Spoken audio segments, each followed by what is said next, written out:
ठाण्याचा हक्क हा धर्मवीर आनंद दिघे यांचा होता व त्यानंतर एकनाथ शिंदे यांनी तो चालवलाय मीनाक्षी शिंदे।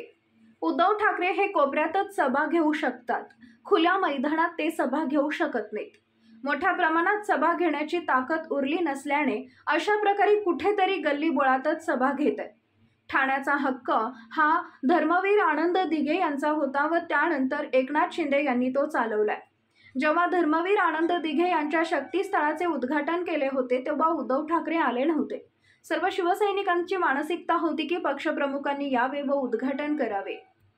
ब्युरो रिपोर्ट, तेज मराठी न्यूज। 100% काल मोठ्या प्रमाणात तुम्ही बघितलं असेल, महायुतीचे सर्व पदाधिकारी टिपटॉप प्लाझा येथे आपण जी बैठक लावली होती आणि त्या ठिकाणी सगळे उपस्थित होते। काल स्वतः उपमुख्यमंत्री फडणवीस साहेब हे नवी मुंबईमध्ये त्यांनी सभा आयोजित केली होती आणि त्यामुळे नाईक कुटुंब असेल, तिकडचे नगरसेवक असतील, पदाधिकारी असतील, बीजेपी हे मोठ्या संख्येने तिथे उपस्थित होते आणि त्या कारणाने त्यांना इथे ठाण्यात येणं पॉसिबल नव्हतं। आणि मला असं वाटतं की तुम्ही आता बघाल की सर्व जे पदाधिकारी आहेत ते जोमाने कामाला लागलेत, कारण ठाण्यामधलं पण वातावरण आपण बघितलेलं आहे। आतापर्यंत विरोधकांना वाटत होते की आमच्याकडे काहीच चालू नाही, पण आता मुळात सगळे लोक पदाधिकारी ज्यांचे थोडेफार काय रागरुसवे होते ते पण सोडून ते सगळे पदाधिकारी कामाला लागलेले आहेत। तुम्हाला चान्स मिळाला नाही, हे मला असं वाटतं पहिल्याच दिवशी मी डिक्लेअर केलं होते की माझं कुठेही इच्छुक म्हणून नाव देणारे तुम्ही लोक आहेत आणि मी तुमचं स्वतःचं तुम्हाला शुभेच्छा दिल्या होत्या की तुमच्यामुळे कदाचित या भारताच्या राजकारणामध्ये माझं नाव कुठेतरी झळकलं। मला असं वाटतं की महापौर झाल्यानंतर आमदार व्हायची इच्छा आहे, पण डायरेक्ट लोकसभेला जाण्याची इच्छा माझी स्वतःची नव्हती। पण लोकांच्या मागणीनुसार अशा प्रकारच्या ज्या बातम्या उठल्या तर त्याला मला असं वाटतं की एवढं विशेष महत्त्व देण्याची गरज नाही आहे। पण मी पहिल्या दिवशी क्लिअर केलं होतं की कुठलाही कॅन्डिडेट दिला तर त्याच्यासाठी मी स्वतःहून रस्त्यावर उतरेल आणि काम करेल।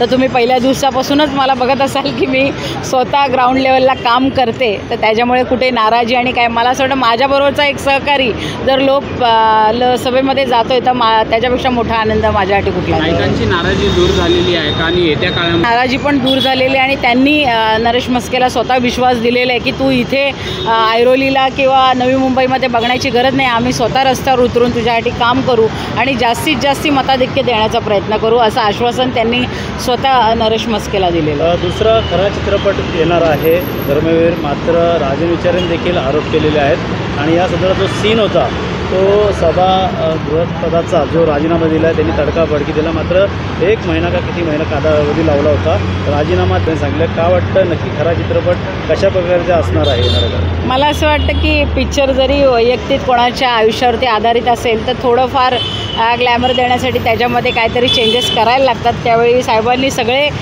एकत्र होते म्हणून कुठेतरी तो सीन त्याच्यामध्ये थोडंसं आपल्या फेवरला करून घेतला होता की ते आपल्या बरोबरीला होते की त्यांनी लगेच दिघे साहेबांनी सांगितलं आणि राजीनामा दिला।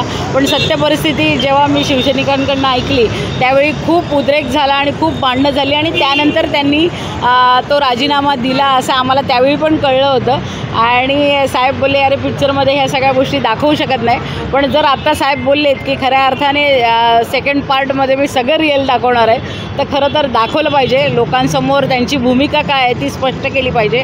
आत्तापर्यंत दिघे साहेबांचे शिवसैनिक कट्टर म्हणून जे स्वतःला म्हणवतात त्यांची असलियत काय ती लोकांपर्यंत आणली पाहिजे। माझं तोंड उघडायला लावू नका असं राजन विचारे म्हणतात। चित्रपट किती खरा आहे खोटा आहे हे तुम्हीच दाखवून दिला आहे। पूर्ण चित्रपट जो अर्ध असत्यच आहे असं देखील त्यांचं म्हणणं आहे। मला असं वाटतं त्यांना तोंड बंद करायला आम्ही कोणीच सांगितलेलं नाही, त्यांनी आतापर्यंत तोंड उघडायला पाहिजे होतं 2 वर्षामध्ये जर त्यांना काय माहिती असेल तर। आम्ही कोणीही त्यांचं तोंड दाबलेलं नाही आहे आणि त्याच्यामुळे त्यांच्याकडे जर काय सत्यता असेल तर त्यांनी बोलून दाखवली पाहिजे। आतापर्यंत का थांबले होते ते? आनंद दिघेच्या आणि बाळासाहेबांच्या ज्या विचारांनुसार ते म्हणतात की आम्ही चाललेलो आहे।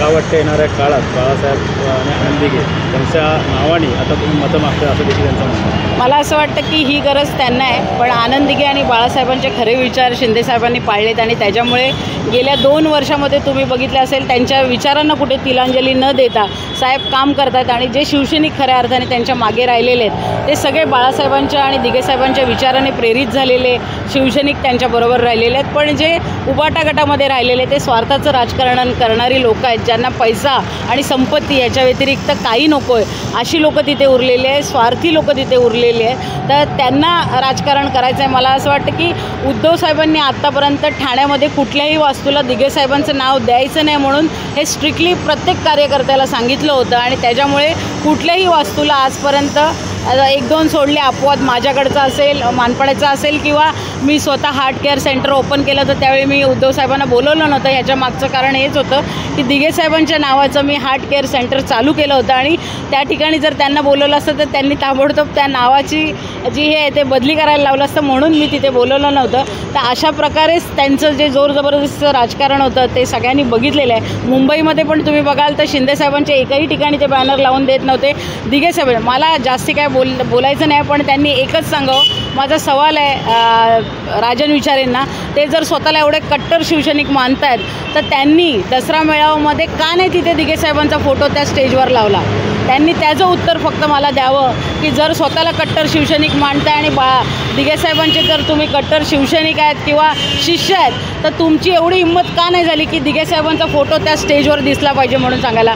पण मुख्यमंत्री महाराष्ट्राचे एकनाथ शिंदे यांनी पूर्ण महाराष्ट्रभर आपल्या दिघे साहेबांची प्रतिमा लावली आणि दिघे साहेब कोण होते याची जाणीव लोकांना करून दिली. खऱ्या अर्थाने हा खरा शिवसैनिक आहे जो दिघे साहेबांचा शिष्य आहे. म्हणून दिघे साहेबांना प्रत्येक घरात पोहोचवण्याचं काम शिंदे साहेबांनी केलेलं आहे. तर राजन विचारेला खरंच जर तेवढी कुणकुण असेल तर त्याने फक्त उद्धव साहेबांना जाऊन एवढंच विचारावं की दसरा मेळाव्यामध्ये का नव्हता दिघे साहेबांचा मात्र फोटो? केदार दिघे म्हणतात की ते आता विसरले की काय, नेहमीच उद्धव ठाकरेंना कुठल्याही सभेसाठी या उद्घाटनासाठी बोलवायची गरज पडत होती. मला असं वाटतं तुम्हाला जर प्रकर्षाने ते जाणवत असेल तर आपण शक्तिस्थळावरती दिघे साहेबांच्या मेघडंबरीचं ओपनिंग केलं होतं त्यांच्या शक्तिस्थळाचं आणि त्यावेळी आम्ही 2-3 तास उद्धव साहेबांची वाट बघत होतो. तर एवढं जर वेगळी प्रेम त्यांचं होतं तर मला असं वाटतं ते वेगळीच प्रेम होतं कारण ते त्या कार्यक्रमाला आले नव्हते. सगळ्या शिवसैनिकांची मानसिकता होती की पक्षप्रमुखांनी आमचे दैवत आहेत त्यांच्या स्मृतिस्थळावर यावं आणि त्याचं उद्घाटन करावं, पण त्यावेळी ते आले नव्हते तिथे. आणि उद्धव साहेब पक्षप्रमुख असल्यामुळे मुख्यमंत्री त्यावेळी पालकमंत्री होते किंवा इतर पदावर होते तर त्यांचं काम होतं की कुठल्याही कार्यक्रमाला पक्षप्रमुखांनी यावं. तर ते त्याच्यात काय वावगं असं मला वाटत नाही. कुठे आहे तुमच्या प्रभागात त्यांना असेच कोपरे मिळतात की जिथे ते कोपऱ्यातच सभा घेऊ शकतात. ते खुल्या मैदानात ठाण्यामध्ये कुठे सभा घेऊ शकत नाहीत. तर त्यांची हिंमत असेल तर मला असं वाटतं हायलँडसारखा ग्राउंड आहे तिथे येऊन सभा घ्यावी त्यांनी. ते गल्लीबोळात सभा घेणारे राहिलेले आहेत आणि त्यांना रस्त्यावरती मला असं वाटतं की मोठ्या प्रमाणात सभा घेण्याची त्यांची ताकद उरली नाही म्हणून अशा प्रकारे कुठल्या तरी गल्लीबोळातच ते सभा घेतात. आणि मीनाक्षी शिंदे एवढी त्यांना पॉवरफुल वाटते की त्यांनी सगळी प्रचाराची टीम मानपाडा आणि मनोरमा नगरलाच लावलेली आहे. तर मला असं वाटतं हे माझं स्वतःचं प्रेस्टीज आहे. ठाण्यावरती हक्क दाखवू नका असं उद्धव ठाकरे त्यांनी कुठल्या अधिकाराने हे बोलावं मला कळत नाही कारण ठाण्याचा हक्क हा दिघे साहेबांचा होता आणि त्यानंतर शिंदे साहेबांनी तो चालवलेला आहे. त्यांनी फक्त ठाण्यात उद्घाटनाला आलेले आहेत पण ठाण्यातल्या किती शाखा आहेत, किती शाखा प्रमुख आहेत, किती विभाग प्रमुख आहे ह्याची जर माहिती त्यांनी जर दिली मला तर मला असं वाटतं त्यांनी अधिकार सांगितलं तर काय हरकत नाही.